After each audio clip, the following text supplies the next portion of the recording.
to comprehend suffering. Survey your body. Survey your mind. You've been practicing meditation continuously, so even if your mind isn't yet quiet, even though it hasn't reached a level of concentration as solid as you'd like it to be, meditation is still a skillful activity in terms of developing conviction, developing persistence. At the very least, it will give results on the sensory level, making you an intelligent person, at the same time developing the perfections of your character on into the future. So try not to get discouraged. Don't let yourself think that you haven't seen any results from your meditation. When you come right down to it, what do you want from your meditation? You meditate to make the mind quiet, and the mind becomes quiet from letting go. That's what the meditation is. Letting go. If you meditate in order to get something, that's craving, the cause of suffering. Meditation isn't an affair of craving. The Dhamma is already here. So all we have to do is study it so that we'll know the truth. The truth isn't something new. It's something that's been here from time immemorial. All the Buddhas of the past have awakened to this very same Dhamma, this very same truth.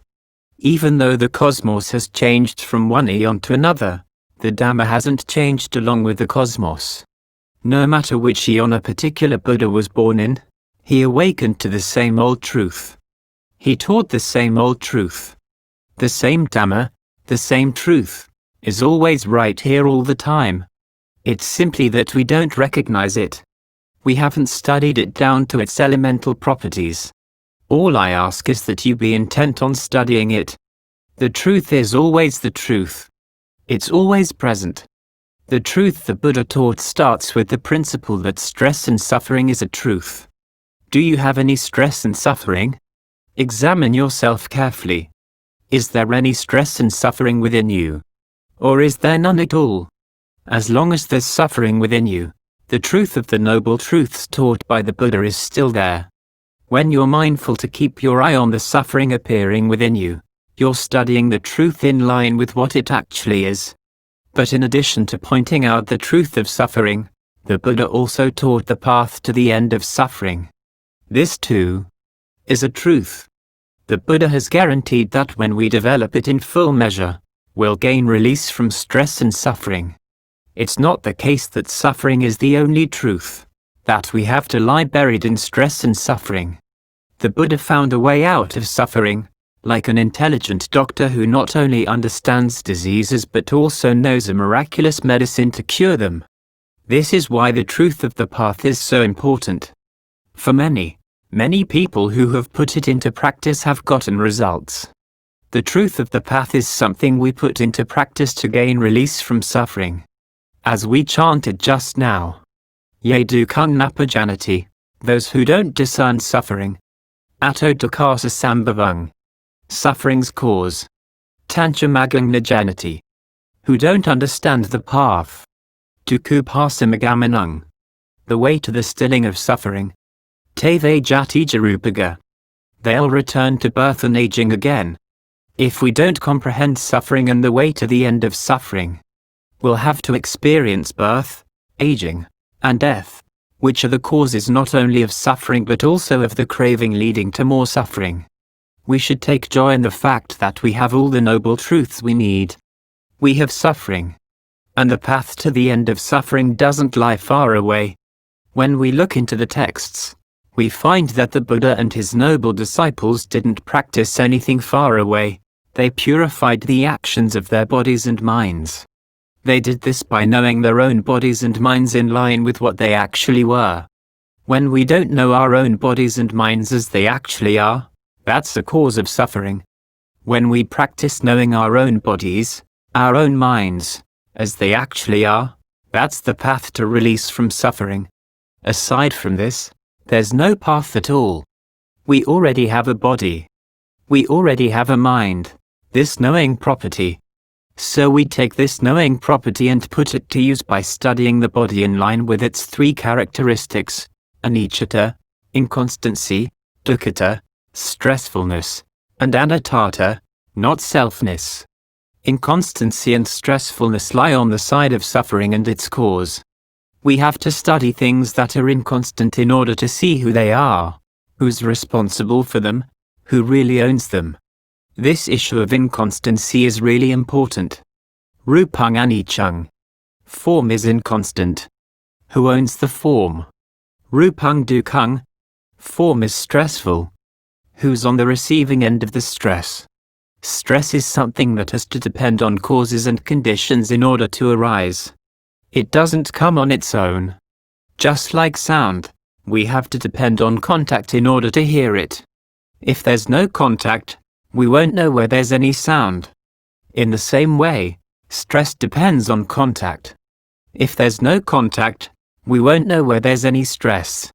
If stress and suffering were able to burn us all on their own, the Buddha would never have been able to gain release from them.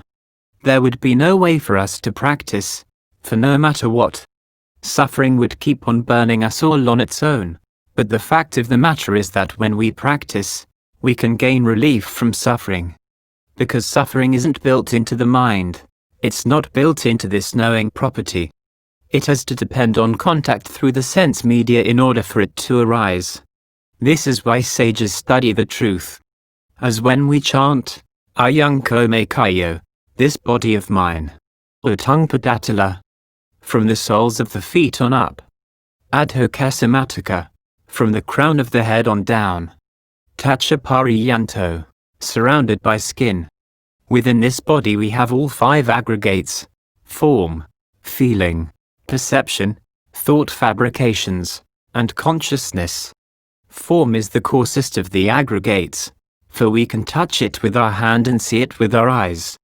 As for feeling, perception, thought fabrications, and consciousness, they're mental phenomena. Even though we can't touch them with the body, we can still know them and experience them. For instance, we constantly have feelings of pleasure, pain, or neither pleasure nor pain. Perception. We remember things and label them. Thought fabrication creates thoughts, and consciousness notices things. We all notice things, label them, fabricate thoughts about them, and experience pleasure and pain because of them. The primary issue is the form of the body. The Buddha taught us to study it in order to know the noble truths in both physical and mental phenomena. When he taught that birth is suffering, aging is suffering, death is suffering, he was referring to the birth, aging, and death right here at the form where the five aggregates meet. This form we already have. And yet most of us don't like to reflect on the truth of these things. We think that birth is pleasurable. We get pleasure and stress all confused. It's because we don't realize the truth of these things, that we don't search for a way out. The Buddha, however, knew this truth, which was why he practiced contemplating it. He tested to see if birth is pleasurable by noticing if the mind could stay quiet with birth. Are there any pains, anything disturbing the mind? And what's paining and disturbing the mind aside from the birth, the arising of things? It's because of the birth of the body that we have to keep finding food for it. Requisites to keep it going. Greed, anger, and delusion arise because of birth. And once there's birth, there's aging, deterioration, wearing down all the time. Whatever we get runs out every day, wears down every day. The Buddha awakened to the truth that birth isn't pleasurable at all. The only pleasure is when, if we get hungry, we eat enough to make the hunger go away for a little while. But soon we get hungry again. When we get hot out in the sun, we take cover in the shade to cool down a bit, but then we start feeling hot again. When we get tired, we rest. But then if we lie down for a long time, we start feeling stiff. If we walk for a long time, we get weary. When this is the way things are, the mind can't find any peace or rest. It gets disturbed and gives rise to defilement because of birth, and that's not the end of it. Once birth takes place, it's followed by aging and deterioration. No matter how much you look after the body, it won't stay with you. In the end, it all falls apart. And once it dies, there's no one who can stay in charge of it. If we come to our senses only at that point, and realize only when it's already dead that it has to die, it's too late to do anything about it. But if we gain conviction in these truths now in the present before death comes, we won't be complacent about our youth or life. If we can be mindful at all times that death is inevitable, that, even though we may be as strong as a bull elephant, a disease could come along at any time and oppress us to the point where we can't even sit up. Can't do anything to help ourselves. When we realize this, we're said not to be complacent in our health. Then we can act in ways truly benefiting ourselves, providing us with the refuge we'll need when we can no longer take refuge in our youth, health, or life. Wherever you look in the body you see it wearing down. Wherever you look you see diseases. Wherever you look you see things that are unclean. Nothing at all in the body is really strong or lasting. When you see this clearly, you'll no longer be fooled into clinging to it. You can analyze the body into its parts and see that they are all inconstant, stressful, and not self. When you develop clear insight into not self, you'll be able to shake free of stress and inconstancy. That's because inconstancy is a not self affair. Stress is a not self affair. They're not our affairs. So what do we hope to gain by letting ourselves struggle and get defiled over them?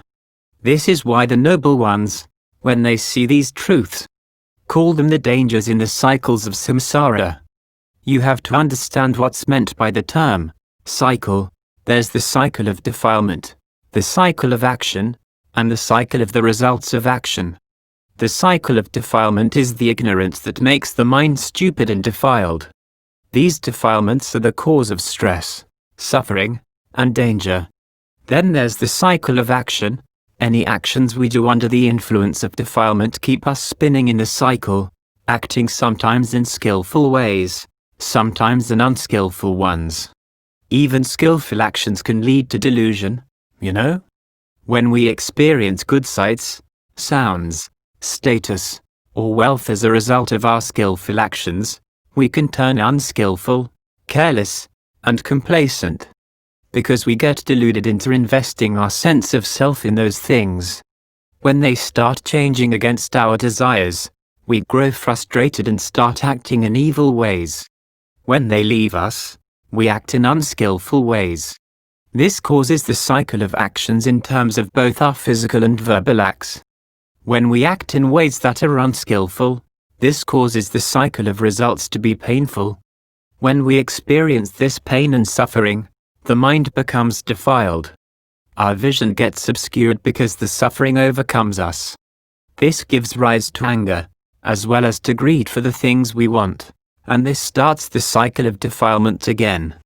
For this reason, if we can comprehend suffering as part of this cycle, we can block the cycle of defilement that would give rise to new cycles of action and results. So let's study the truth of suffering so that we can cut these cycles through discernment in the form of right view, which is a factor of the noble path. Let's foster and strengthen the path by knowing the suffering in birth, aging, illness, and death. When we comprehend suffering for what it actually is, we don't have to worry about the cause of suffering, for how can it arise when we see the drawbacks of its results? Once true knowledge has arisen, how can ignorance arise? It's as when we're in the darkness. If we try to run around tearing down the darkness, it can't be torn down. If we try to run around snatching away the darkness, it can't be snatched away. The darkness can't be dispersed by us, it has to be dispersed by light. When we light a fire, the darkness disappears on its own. The same with ignorance. It can't be dispersed through our thinking. It has to be dispersed through clear-seeing discernment. Once we give rise to discernment, the cause of suffering disappears on its own, without our having to get involved with it. So try to give rise to clear-seeing discernment in full measure, and you'll gain release from suffering without a doubt. Be really intent. That's enough for now. Keep on meditating.